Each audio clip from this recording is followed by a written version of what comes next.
Bonjour les amis, je suis très triste ce matin.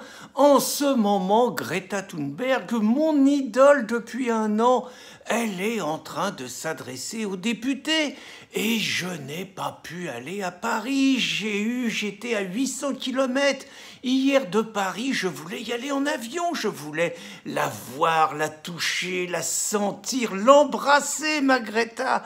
Et manque de chance, elle ne veut pas que les gens y prennent l'avion, parce que l'avion, ça va tuer la planète. Moi, je respecte, hein. Donc, j'étais prêt à prendre ma bagnole. Hélas, à cause d'Hidalgo, circulation alternée, j'ai pas le bon numéro. Et donc, Greta, par ailleurs, quel sens de la com, quel génie de l'anticipation. Elle arrive, elle parle devant les députés, et c'est la canicule. C'est bien la preuve qu'elle a raison depuis un an, Greta. Et puis très franchement, mais alors au niveau efficacité et tout, mais c'est une cador. V'là une nana, il y a un an, personne la connaît. Elle commence à faire une grève tous les vendredis pour le climat. Et très très fort, elle sort 4 jours après un livre sur sa biographie. On sait donc que depuis l'âge de 11 ans, elle est atteinte d'une grave maladie,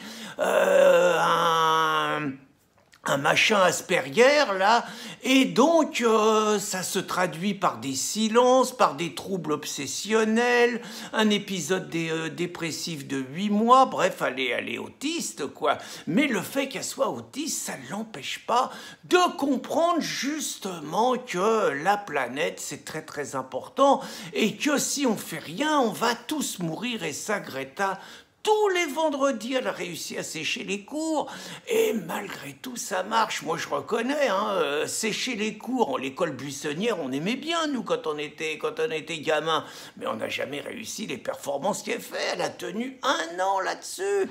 Moi, je me rappelle, mai 68, on a fait 2 mois, et puis c'était terminé. Bon, de temps en temps, on était capable d'organiser une grève. Il y avait un mec qui montait sur un banc, il disait que la cantine était dégueulasse, on demandait aux élèves ce qu'ils en pensaient. Ouais, elle est dégueulasse, on sortait tous, on allait protester à la mairie. Pendant ce temps-là, on bossait pas, mais ça durait un jour ou deux.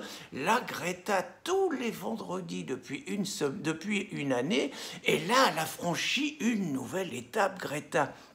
Elle a décidé qu'elle arrêtait ses études pendant un an. Un sacrifice, bien qu'elle aime ses études, un sacrifice pour sauver la planète. Alors là franchement, c'est du grand professionnalisme, hein. Pendant un an, moi, j'ai jamais réussi. Pendant un an, j'aurais pu expliquer à mes parents que j'avais besoin d'aller faire le tour du monde ou un truc comme ça. J'aurais pris un coup de pied au cul, ils m'auraient remis à l'école. Elle, Greta, un an, pas de problème. Et puis, pas de problème d'argent. Elle voyage partout. Dès qu'il y a un événement, elle était chez le pape, elle était à l'ONU à Katowice, elle a été entendue par les parlementaires britanniques, elle leur a expliqué que s'il fallait qu'ils arrêtent les conneries, sinon on allait tous mourir. Elle reçoit des décorations de partout. Elle arrête l'école et malgré tout, elle est décorée. Elle a des diplômes de partout. Elle a été récompensée par Amnesty International, la plus grande récompense d'Amnesty International. Et là, donc, on parle d'elle pour avoir le prix Nobel de la paix, rien de moins. Greta, c'est vraiment un cadeau. Alors moi, ce qui me déçoit, hein, parce que là, elle est à l'Assemblée nationale, bon, moi, je croyais vraiment que De Rugy, c'était lui qui allait l'accueillir quand même, parce que c'est lui qui avait organisé tout ça. Ce qui y est arrivé, c'est pas bien sympa. Mais donc, moi, je croyais que De Rugy, il allait l'accueillir, c'est pas De Rugy. Puis moi, je croyais qu'elle allait parler devant tous les députés, qu'elle allait quand même leur expliquer, parce qu'elle a été invitée par 160 députés, dont le nommé Mathieu Orphelin, un ancien République en marche. Alors lui, c'est un connaisseur, hein, parce qu'il a expliqué que pour empêcher le réchauffement climatique, il fallait fermer les réacteurs nucléaires. Alors il y a des connaisseurs qui disent qu'au contraire, le nucléaire, ça ne provoque pas de réchauffement climatique, c'est tout le contraire, contrairement aux usines de charbon, des casques à pointe, voulues par les écolos. Mais bon, Mathieu Orphelin, ça doit être un connaisseur quand même, hein, puisqu'il se dit écolo, et donc c'est lui qui a invité Greta avec ses 160. Moi, j'espérais vraiment un truc solennel, la République française qui reçoit Greta, Greta qu'engueule tous les députés dans le genre « Vous n'en faites pas assez pour sauver la planète, vous êtes des assassins !» Moi, j'espérais un truc comme ça. Bon, pas du tout, ça va se passer dans une petite salle à 300 personnes et tout. Enfin, c'est pas digne de Greta, la France ne reçoit pas Greta avec les honneurs qu'elle mérite. Et puis alors là, moi surtout, je vais pas laisser passer parce que dans un contexte, je dis bien dans un contexte où la haine, elle progresse. Moi, je vois la polémique autour des affaires et des coiffures de Sibeth Ndiaye, c'est honteux.